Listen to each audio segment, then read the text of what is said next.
अगर आप या आपके गांव के लोग मनरेगा से जुड़े हुए हैं तो एक नया रूल आया है जो आपको सीधा इफेक्ट कर सकता है। आज मैं सिंपल वर्ड्स में बताऊंगा क्या बदला है या क्या रिस्क है और आपको क्या करना चाहिए। आज का टॉपिक मनरेगा प्लस ई-केवाईसी हम सबको सीधा और क्लियर तरीका से समझाएंगे और जीरो झंझट बस काम की बात। मनरेगा देश का सबसे बड़ा रोजगार प्रोग्राम है। गांव के लोग वहां काम करते हैं और पेमेंट मिलता है। सब सरकार ने आधार बेस्ड ई-केवाईसी को स्कीम से में रोजगार दिया है ताकि ट्रांसपेरेंसी बढ़े। सरकार कहता है कि 99.67% एक्टिव वर्कर का आधार सीड हो चुका है, लेकिन जो लेटेस्ट रिपोर्ट है उनका हिसाब से जब ई-केवाईसी कंपलसरी हुआ तो बहुत सारे लोग डाटाबेस से हटा दिए गए। लगभग 27 लाख वर्कर को 10 अक्टूबर से लेकर 14 नवंबर के बीच में डिलीट किया गया है। यह डिलीशन ई-केवाईसी रोल आउट से जुड़ा हुआ माना जा रहा है। कुछ सिविल सोसाइटी रिपोर्ट बोल रहे हैं कि वहां से मनरेगा के परसेंटेज कम हो जा रहे हैं, मतलब गांव में काम और पैसा कम मिल रही है। इससे गरीब पर असर पड़ सकता है। सरकार का कहना है कि ई-केवाईसी से वेरिफिकेशन तेज और सही होगा और ज़्यादा ट्रांसपेरेंसी आएगी। आसान शब्द में ई-केवाईसी एक डिजिटल तरीका है जहां आप फोटो और आधार मैच करते हैं। आधार मैच करता है, अगर कंप्लीट नहीं हुआ तो सिस्टम आपको एक्टिव नहीं दिखता है, तब आपका जॉब कार्ड काम नहीं करता है।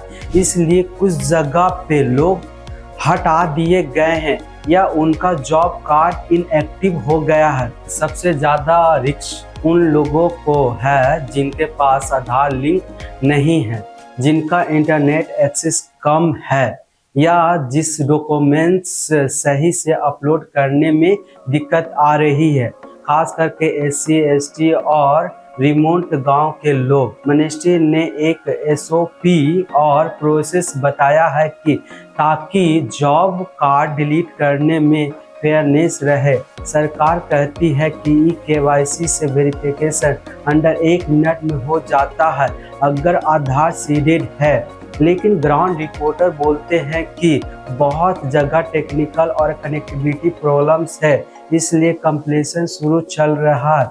वर्कर्स को क्या करना चाहिए? सबसे पहले अपना जॉब कार्ड नंबर और आधार हाथ में रख लो। अगर आधार लिंक नहीं हुआ तो नज़दीक ग्राम पंचायत या ब्लॉक ऑफिस जाकर पूछो, वहां पर आपको हेल्प मिलेगी। NMMS ऐप या लोकल ऑफिस से ई-केवाईसी करवाना है। अगर आप खुद नहीं कर पा रहे हैं तो ग्राम रोजगार सहायक माते मदद लो। सरकार बोलती है कि प्रोसेस जल्दी होता है अगर आधार सीडेड है तो। अगर आपको डिलीट होने का डर है तो तुरंत अपने GP या ब्लॉक ऑफिस से लिखित में स्टेटस पूछो और प्रूफ ले लो। अगर कोई प्रॉब्लम आती है तो सिविल सोसाइटी ग्रुप या लोकल MLA से कांटेक्ट या कर सकते हैं। कुछ NGO ग्राउंड पर हेल्प कर रही है। क्या दिक्कत आ सकती है? डिजिटल डिवाइडेड, इंटरनेट और डॉक्यूमेंट्स अपलोड में प्रॉब्लम, गलत डिलीशन। जब वो सिस्टम गलत तरीके से रिकॉर्ड हटा दिया, पेंशन या राशन जैसे और स्कीम भी अफेक्टेड हो सकती है। अगर आधार लिंक हो या जनरल वार्निंग बेस्ड में रिपोर्ट। क्या ये कह रहे हैं एक्टिविटीज़ और एक्सपर्ट? एक्टिविटीज़ कह रहे हैं कि ई-केवाईसी की जल्दी रोल आउट से करीब लोगों को नुकसान हो सकता है और सरकार को ग्राउंड सपोर्ट बढ़ाना चाहिए। कुछ रिपोर्टर्स डिमांड कर रहे हैं कि डिलीशन पे प्रो हो और सेफ री इनरोलमेंट प्रोसेस रखा जाए।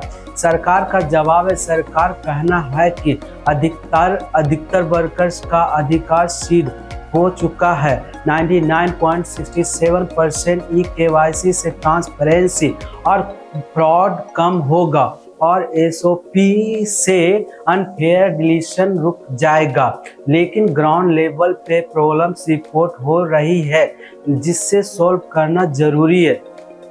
समरी, ई-केवाईसी का मकसद अच्छा है, ट्रांसपेरेंसी बढ़ाना, लेकिन रोल आउट के वजह से अभी बहुत सारे लोग इफेक्टेड हो रहे हैं। अगर आप या आपके गांव के लोग डिलीट हुए हैं तो तुरंत आप अपना स्टेटस चेक करो और जीपी या ब्लॉक ऑफिस जाओ, शेयर करो ये वीडियो अपने गांव के लोगों के साथ। अगर आपके हेल्प चाहिए तो कमेंट में बताओ, मैं गाइड करूंगा कि कैसे लोकल ऑफिस से बात करनी चाहिए।